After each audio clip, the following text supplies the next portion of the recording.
What's up, everyone? Alright, so for this one, I open Wakfu beta, and in English, the game is still missing a lot of information on the spell, so I had to put the game in French. So we will look at the Ouginak, and I will translate most of the things, don't worry. And we will compare the old one with the new one a little. Nothing really super crazy, like not in depth. It's not like I'm a pro Ouginak player. Yeah, I just want to go through the change just so you guys at least have a little idea of the difference, right? So that will be that. Let's start with this, okay? So as first, I will put this here so it does not hide too much for you.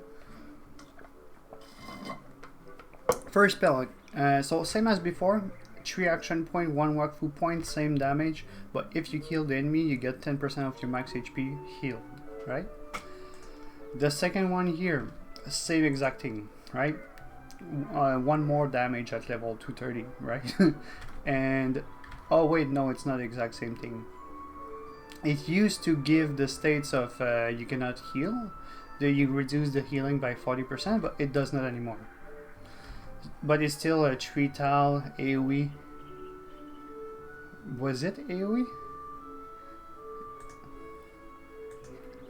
I guess it was AoE. It does not show here the AoE, but it was probably the same exact thing. You steal 50% of the damage in HP. Alright. For this has changed. If you hit a target, well, did it change? Yeah, exactly. Yeah, it changed. So instead of 52 damage, it's now 66. So more damage. And if you hit a summon, double damage, right? And you still steal 50% of the HP. Back in the day, you used to switch with your Bow Wow and get 2 action points when you switch. Basically, a free switch with your Bow Wow of 2 Tau. So there is not this anymore.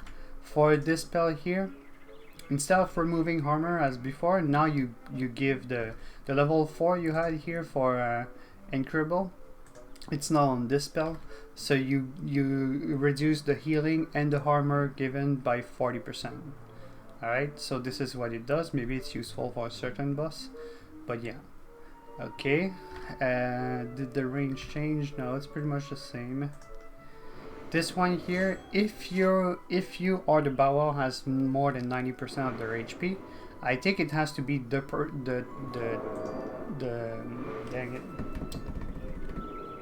caster. So basically, if you have 90% of your HP, you will deal that. If your Bow Wow has less, you will deal that, etc. Right? That's what I would think. Sorry, the sound is just a bit too high for me. So yeah, oh wait, no.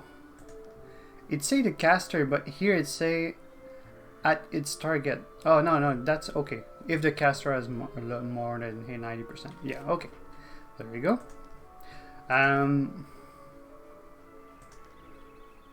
Oh, okay. In English, it did say that your Bow Wow also replicate the attack, because it used to be this way.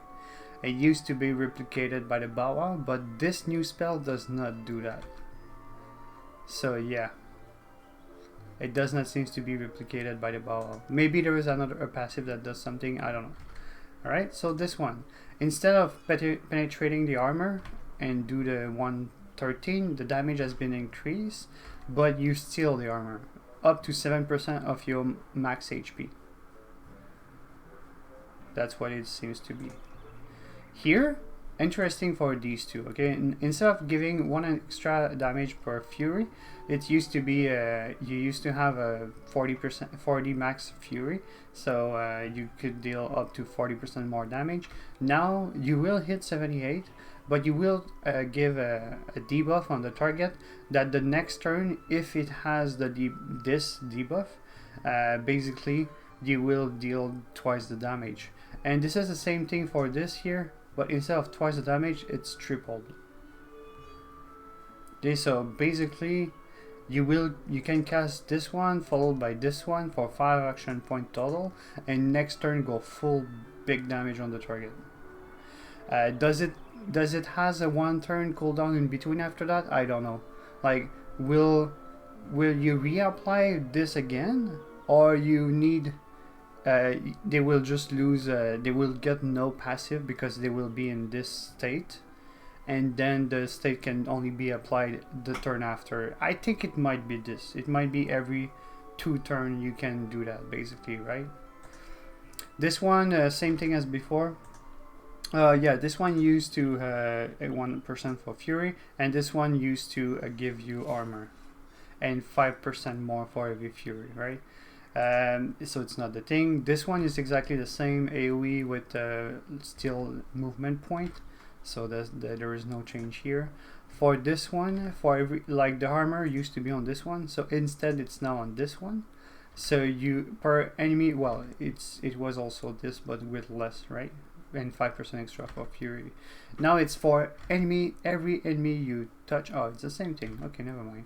So a little more damage, 1 more damage. I don't know why. Maybe it's a roundup that just did changing the code or something, and it just shows 131, so 130. Maybe that's something like that. So the more target you touch, the more armor you get. So it's now flat and does not increase based on your Fury. So it's always this amount of armor that you will get. Alright. For the hair here, it used to be 113 damage. Now it's 132.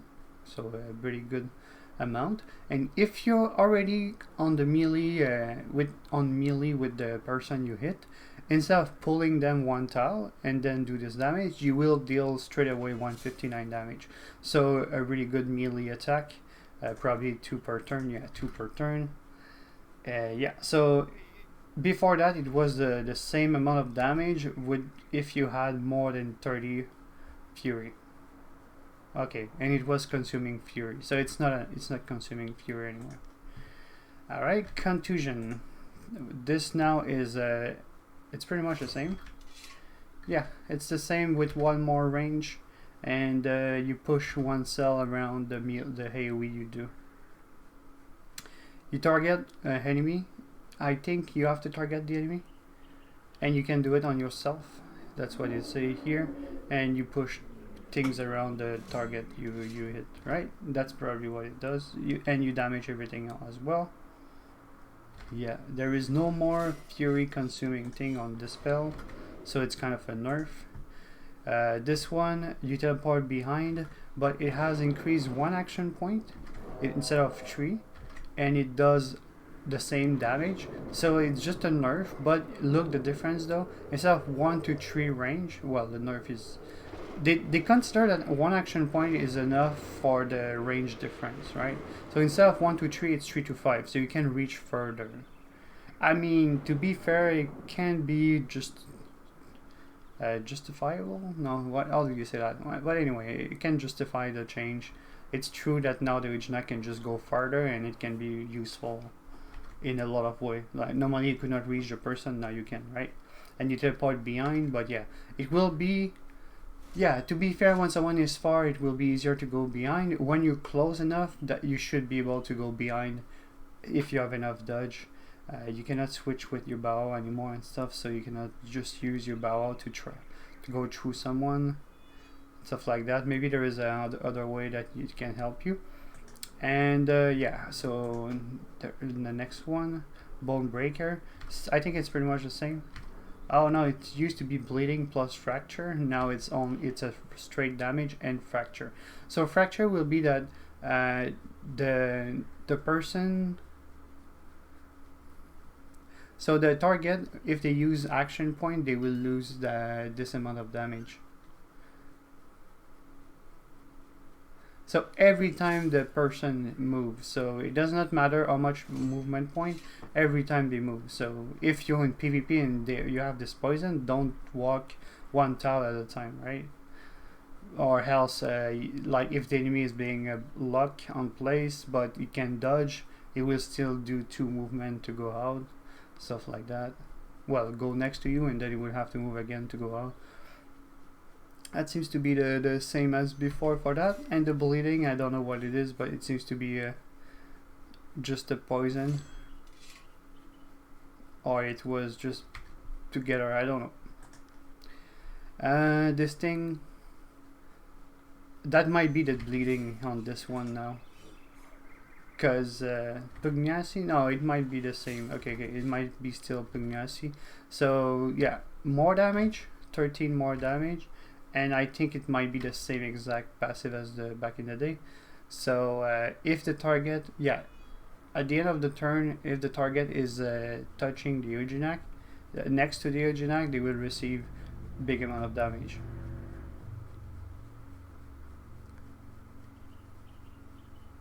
I mean, it's a 143 at the end of the turn, and then it's at the end of the turn if you're next to Ouginak, 214. Yeah, so the target will receive damage no matter what, but they will receive even more. So one hit directly, and then the damage again at the end of their turn. It's kind of a lot of damage for 6 action point, to be fair. Is it? One per target, 2 per turn. It's still pretty strong. So that's 286 damage for 6 action point. Like, that's a lot of damage. Alright, first active spell. You pull 3 tile an ally, and they will get 230 dodge, or you pull the enemy 3 tile and they will lose 230 dodge. This one, if you will jump to the tile you're targeting, and if you aim your bow wow, you change with it, or if you target your prey. Oh, interesting. So you can prey someone and switch with them right away and hit their back. Like, let's just go with this, okay, just to show. Why am I doing this here? All right. So just an example, okay. I put the character max level, but I did not, put stuff on him. So you can do this. One Wakfu point to that, and then you can go like, hey, I want to hit your back. Boom, you switch with the prey, right?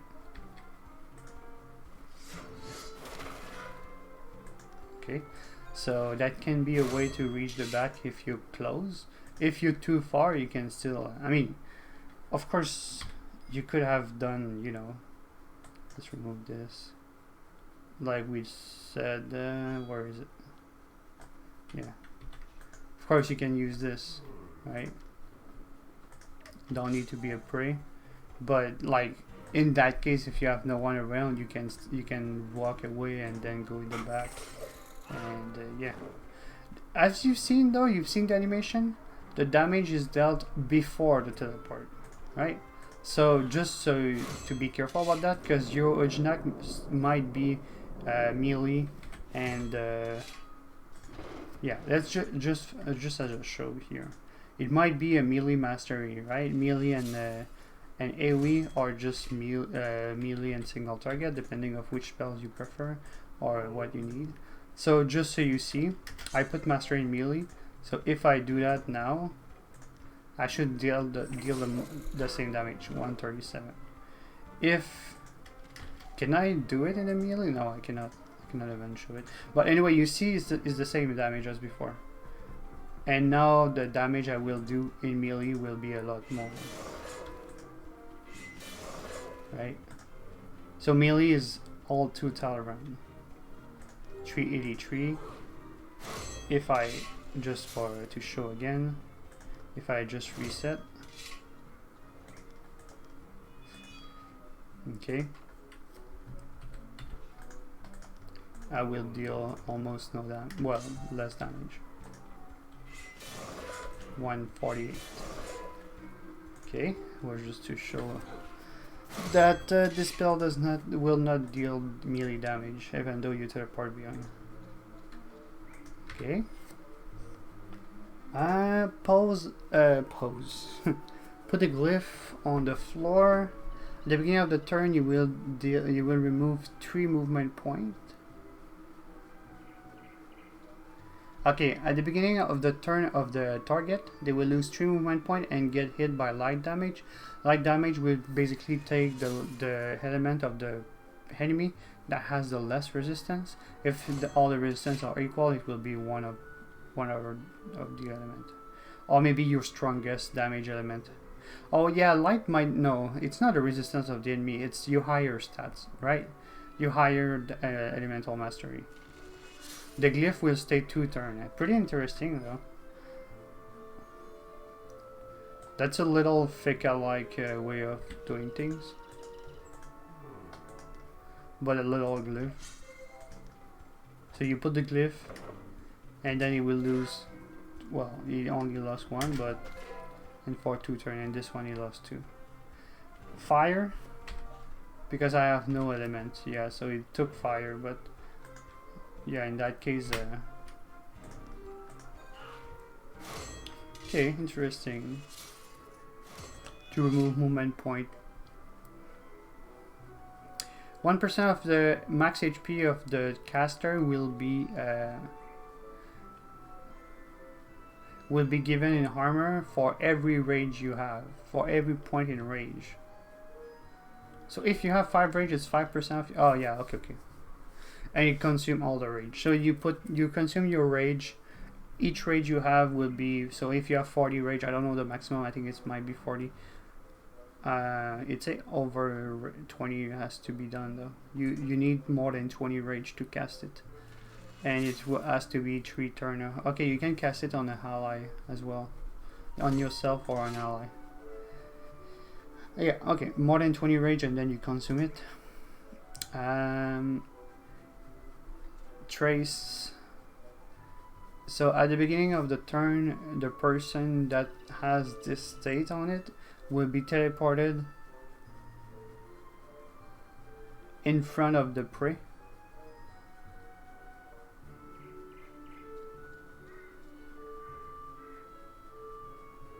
That's interesting. And the Ouginak will get 10 rage. If you have this spell, you will unlock this spell in your... If you have this passive, you will... No, this active, you will have this spell unlock. You can change the target that will be teleported in front of the... So you can always switch the person that will be the one teleporting in front of the monsters. The monster.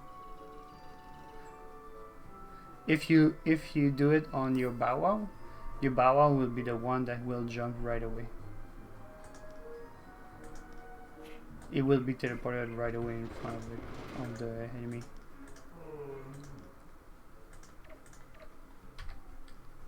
So let's put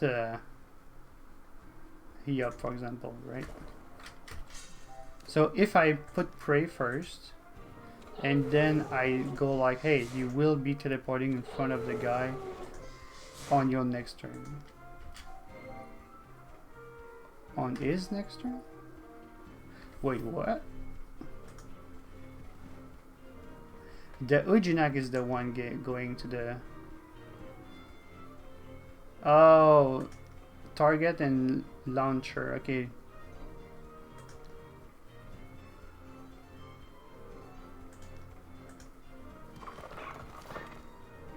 Where's the my board for?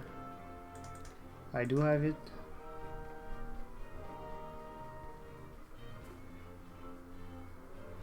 Oh, I don't have enough. Why can I not cast the other one?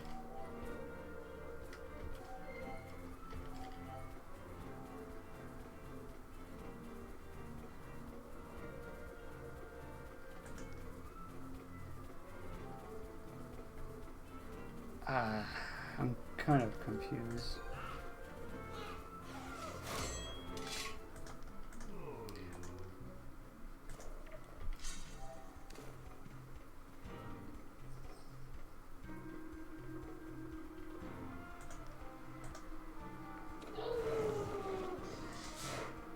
Okay, so now I have this,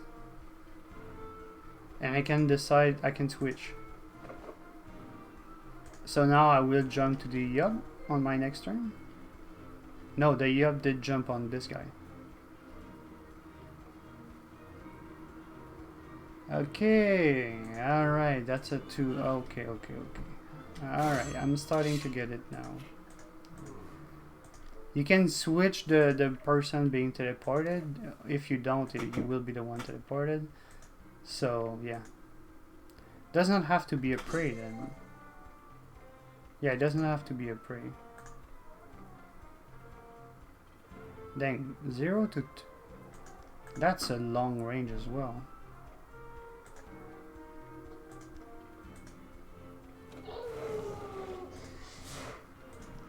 So if I just do nothing, my Ouginak would teleport next to him. If I... Why is it so...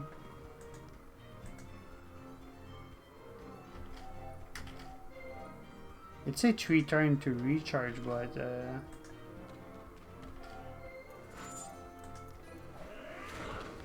oh wait. Yeah, okay. So I cast it again on this guy and you will be the one going to him.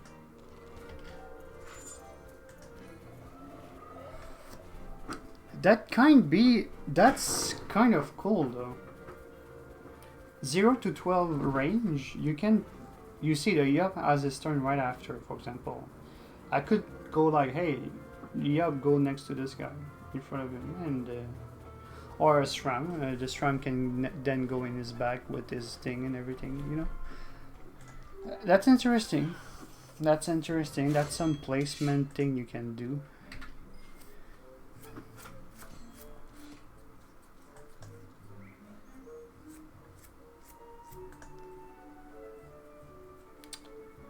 If the... Okay, I did test this one a little in English. The 15% damage inflict will be only to the person you cast it on. So basically, if you cast this on one of your ally or yourself, maybe... Yeah, I'm not sure about yourself. I think it has to be one of ally. And they will deal 15% more damage. Wait, no, sorry. You cast this on the enemy, and then the enemy...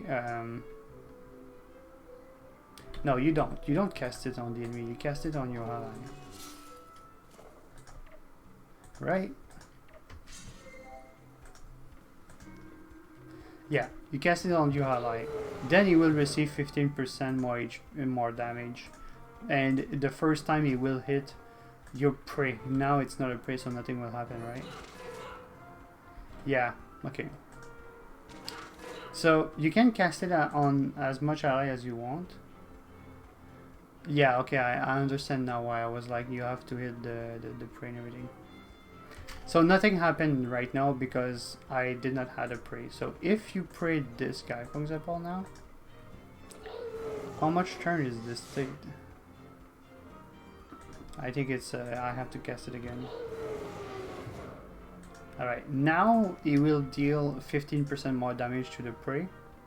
So it was, let's see there.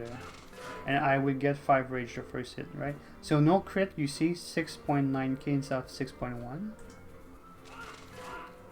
This was not a crit, 7,000. 7,000. It does change. Huh? Oh, it's because the Yup has an increase as well. But it was a lot more, right, than 6.1. It was not only 200 difference like on this one. 100, 120. Like, it does increase every hit because the Yup being the Yup, right? But yeah. So you can, you will receive 5 rage as well. Rage can be used for different things. Anyway, so now let's go into passive. And I'm not gonna go further after that because again, you can think about stuff just with this, right? So this one, nobody cares, the same as before, everyone, the dodge thing. Alright. Your dog, Bow Wow, will have 2 more action points. It will be more resistance, so 100 more resistance. It cannot launch the Wakfu point spell anymore. Ah, that does make way more sense than what in English. So when you cast your Bow Wow, you can cast your Wakfu point spell. So you will have like 4 action point, Wakfu point, etc. 6 and 4. So you can cast your spell here. You don't have to choose for him. He will be able to cast them. So if you have this passive, you will only be able to do this. So basically give rage to do Ouginak and do other stuff, right? But nothing else really crazy. No damage. basically. No more damage by the bowel. But he is more resistance, and he will give you 2 Wakfu point when you die. This, you lose 2 maximum of your Wakfu point, but for every rage you have, you get 3 resistance. And I think it's 5 at level 2. No, it's not. Okay. This one is the same as everyone, 180 luck. So you have 10 less maximum of your rage, but you do 20% more damage. When you remove a movement point to enemy, you get 4 rage, but you get 10% less inflict damage. And you get 20... I don't remember the English term for that. 20 thing to that change the action point and movement point chance to remove. I don't remember the exact term. Sorry. 120 initiative, whatever, everyone has this. Oh, I was thinking that it was an English thing, but this one has still no description, so still not a thing.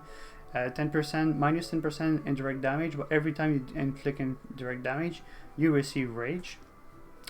So your little glyph thing could be a pretty good thing to just build up rage. You know, the movement point thing, 71 light damage.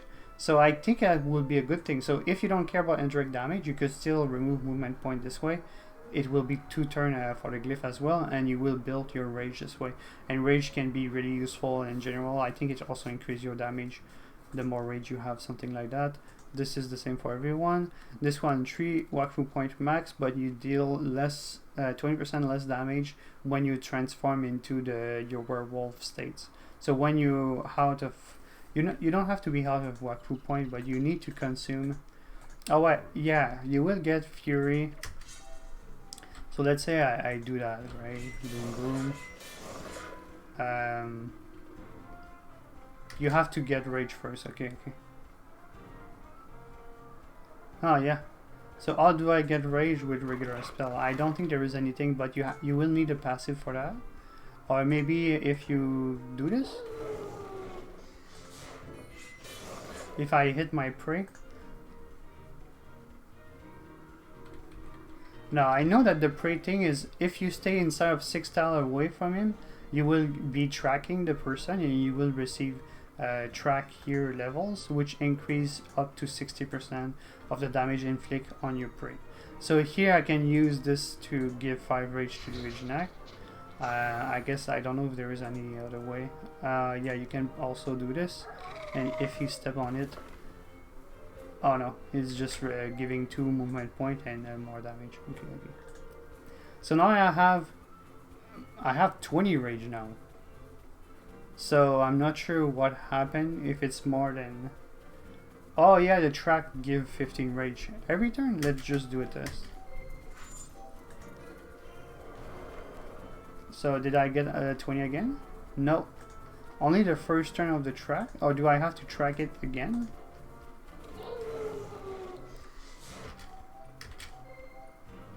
No, I still have 20. So why did... Oh, it was a crit? Plombage.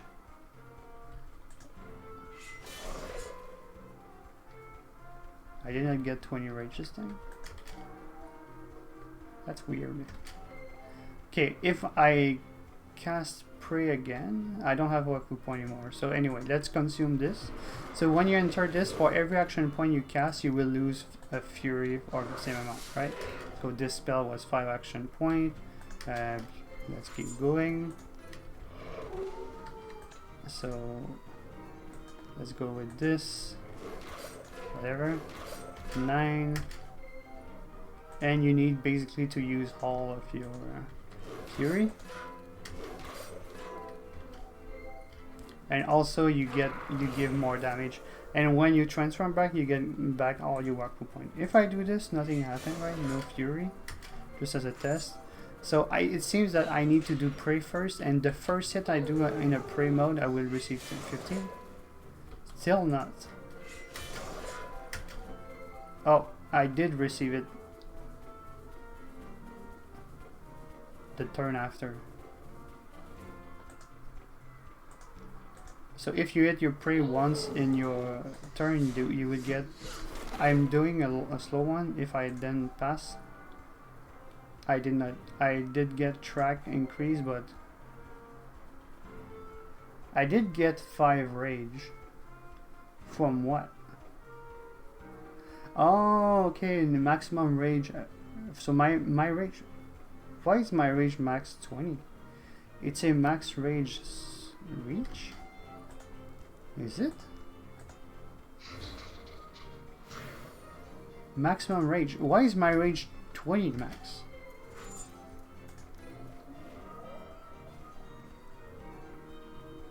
It's a 20 on 40.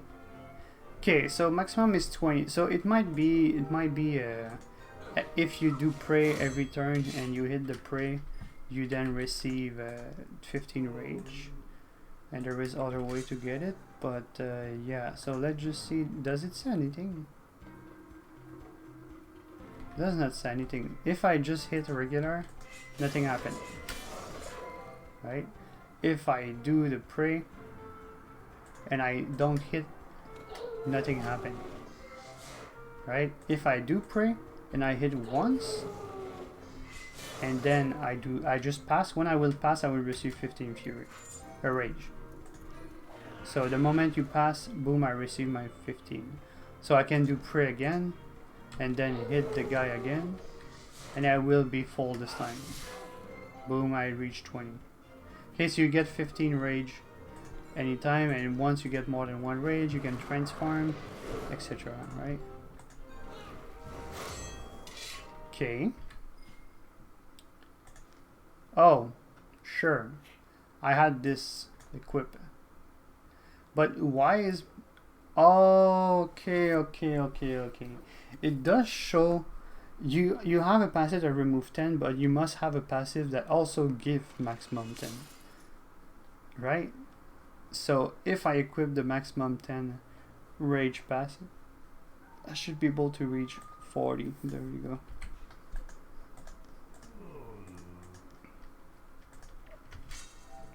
Okay, so I will do the pray. I should not use a Wakfu point actually to hit. Do this. 15. So if I do pray again,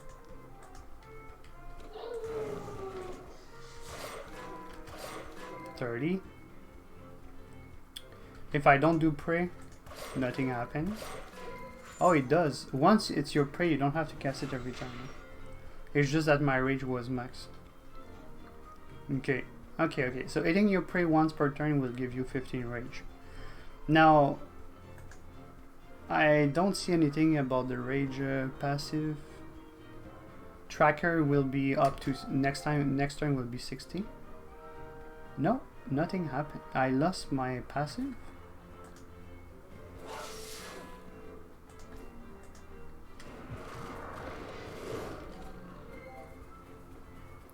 You have to hit every turn your prey. It does not, it does not say about this, but you have to hit at least once. So if I hit once, I will use this one. Is it using what? No.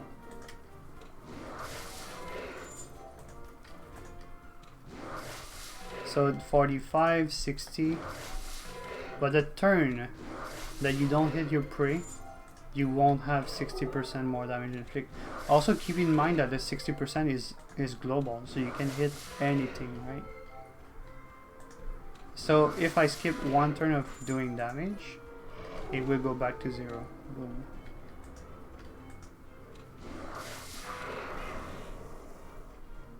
Okay. Alright, so we can see some of the mechanics here.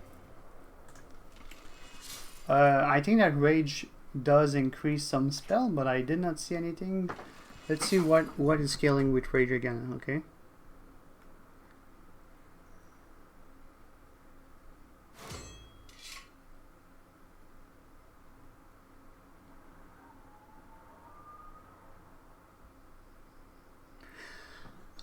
Maybe I will have to read more of the passive of the spell. I think there was something, but also, okay, a thing though, you might not want too much rage, to be fair, because the werewolf is your way to get back your Wakfu point, right? And you have to consume all your rage to be transformed back into yourself. There is a 2 or 3 turn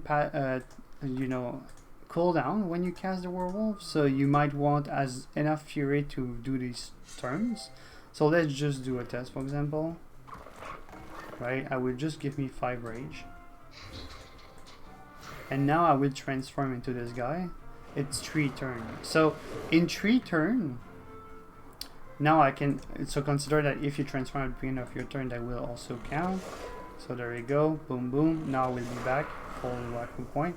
But in 3 turn, I could have, now I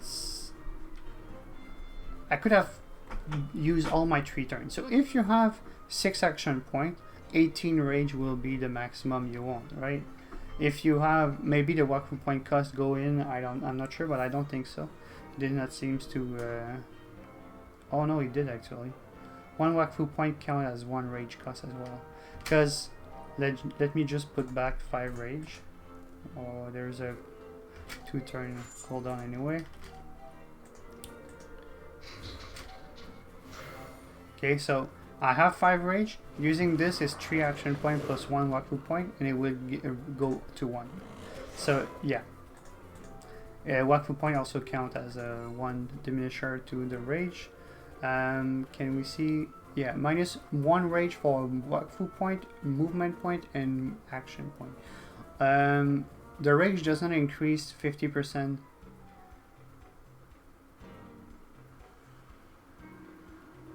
Cannot use object. The rage does not increase. Oh, it does not increase anymore, and you deal 50% more damage. So yeah, of course, having more rage mean you stay longer into your farm, and in your farm you deal 50% more damage, right? But you can cycle this again. The best way to play would be to have triple the amount of rage that you have action points slash movement points slash Wakfu point that you will cast during your transformation.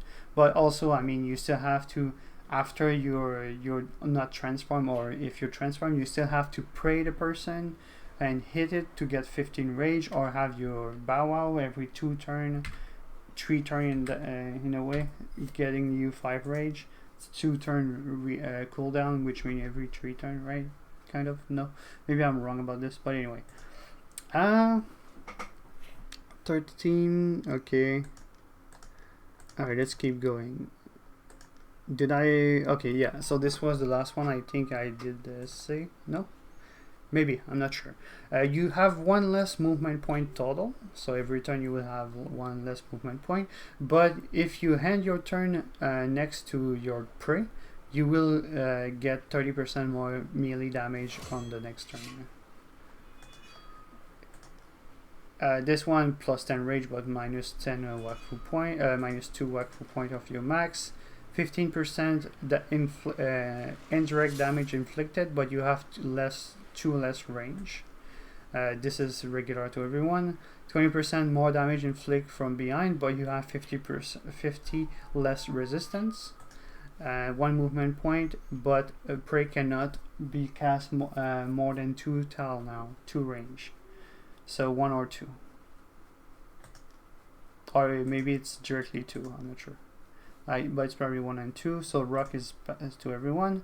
Minus 10% to the damage inflict indirectly, but when you do indirect damage, you still fit 40% of the damage into HP. At the end of your turn, you will switch with your bow wow, and at the end of the turn of the bow wow, it will switch turn with your Ouginak. Interesting, I guess. 20% block? No, it's not block. What's the name again? But the thing that you have a chance to reduce 30%, 33% of the damage, right? Oops, I'm not clicking the right one. So it does this thing. It will be at the same place, okay? But each percent of this gives you a chance to reduce 20% of the damage received. Yeah, 20%, not 33. So that gives you 20% chance to reduce 20% of the damage from this. For each track of level, so basically when you pray someone, you will also have 2 resistance. So I think the tracker thing is the thing you've seen. Every time I hit my prey, I get 15% every turn. You have to hit your prey every turn, and you can switch prey, right? So you will not only get up to 60% damage and flick, you can go up to 120 of the resistance, which is pretty big. Yeah. If you don't end your turn next to your prey, you will lose 15% of your damage and 60 of your resistance. So you have this, but you also always have to finish your turn next to your prey. So yeah. The Bow Wow will reproduce every action of the Ouginak, but cannot cast a spell anymore. Oh, that's interesting. Every spell now you don't have, it doesn't have to be the other spell. You just go like, hey, I put my Bow Wow like here. Can a Bow Wow summon another Bow? And then you will repeat after you. No, that's not what it is.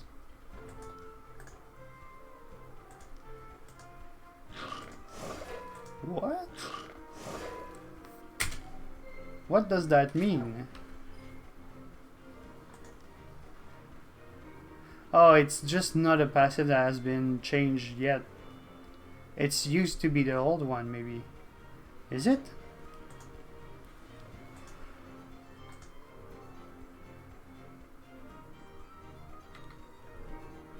I mean, was it the last passive here?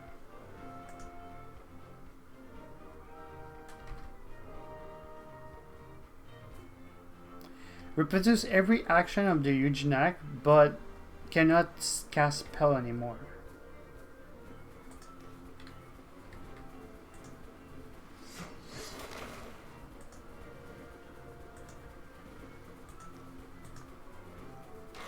What do you mean?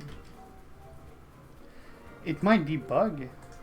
Okay, comment in the comment section. I mean, this video might be old when the Ouginak will be out anyway, but based on the text, on what it says, yeah, the Bow Wow will reproduce the action of the Ouginak, but in counter, not sure how to say that actually, but cannot cast spell anymore. Okay, you deal 10% less damage, you receive 30% more armor, and you also get 400% of your level in HP. At the beginning of your turn, if the prey is next to you, you get armor 12% of your HP. So that can be useful with this thing again, right? You have to finish next to your prey, you get 2 resistance, and also you for every track thing, and you also get this, so more armor, and you get 12% of your max HP in armor when you're next to your prey. So that's a big tank thing, right? I did not see anything that increase luck or remove dodge though. I did see remove dodge actually, never mind, for the spell, the active spell, that if you pull a person you remove dodge. And that's pretty much it though. I did not see anything else really that I remember. There is healing removing, healing and armor removes, reduction, more damage here. This thing, there's the 2 poison, the poison when you move, when the enemy move, and this poison is what? Yeah, if the target finish next to you, they will also lose more HP.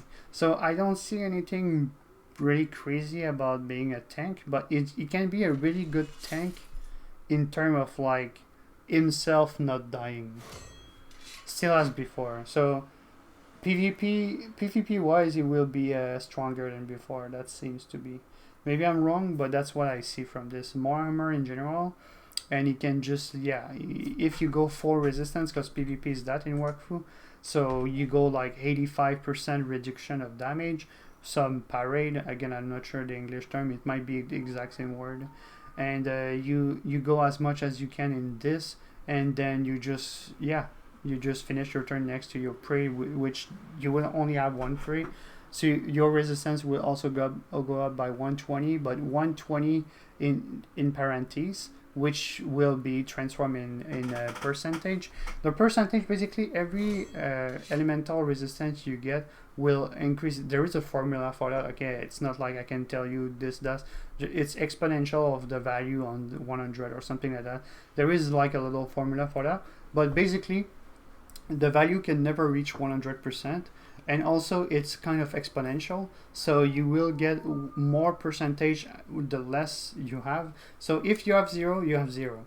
If you have 100 elemental resistance, you will then get, I don't know, 15% reduction, and or 30% reduction, right? It will go up pretty fast, but the more you get after that, the less you will get in percentage, right? So you will get, let's say 100, the first 100 give you 30, the second 100, so if you have 200, you might have like 45, 50%, right? Something like that. I don't know the exact thing, but just saying that the more you get in resistance, the less it increases in terms of percentage reduction. But yeah, so at the beginning, it's really important to have as much as you can. We could do a fast test, right? So if I do resistance here, 10 first resistance, boom, 2%. The second 10 resistance might be still 2% because it might be, you know, 6. I mean, it might be always 6, 8. Let's see if 10%, 12. Will it be straight away to, yeah. It seems linear when you look this way, but it's not. Okay, the last time actually did. Okay, so it was 2% every resistance up, and when I reached 100, it went to 19%, right? So only 1% from the last 10 resistance I had. So again, just so you know, like, okay, 20% for the first 100, but if you have 200 resistance, you won't have 38%. You will be at 35, maybe something like that. I don't know, but again, that's just how it works. Not really a subject of this thing, but I don't know, I just wanted to say that. Anyway, since we're in the analysis type of video, so that's pretty much that for this. Again, I'm not gonna show anything more. I'm just so you know a little more about the Ouginak now, and yeah, so that's it for this one. Thank you for watching. Have a good one. Bye.